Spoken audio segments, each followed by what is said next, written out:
اینجا در کابل مظاهرچیان شعارهای ضد اسرائیل و ایالات متحده آمریکا سر می‌دهند. اعتراض مظاهرچیان به تصمیم روز چهارشنبه دونالد ترامپ رئیس جمهور آمریکاست. دونالد ترامپ بیت المقدس را همچون پایتخت اسرائیل به رسمیت شناخت و وعده داده که سفارت آمریکا را از تل ابیب به این شهر باستانی منتقل خواهد کرد.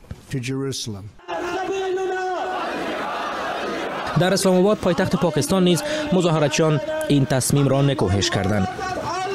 تظاهرات آنها نیز با شعارهای ضد آمریکا و اسرائیل همراه بود.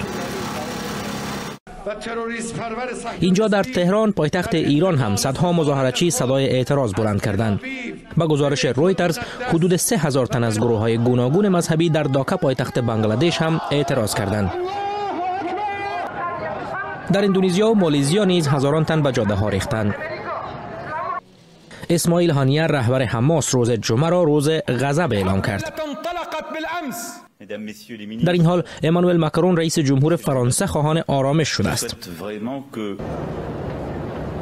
تصمیم دونالد ترامپ درباره به رسمیت شناختن بیت المقدس به عنوان پایتخت اسرائیل حامیان نیز داشته است که مهمترین آنها اسرائیل به رهبری صدر اعظم بنیامین نتانیاهو است.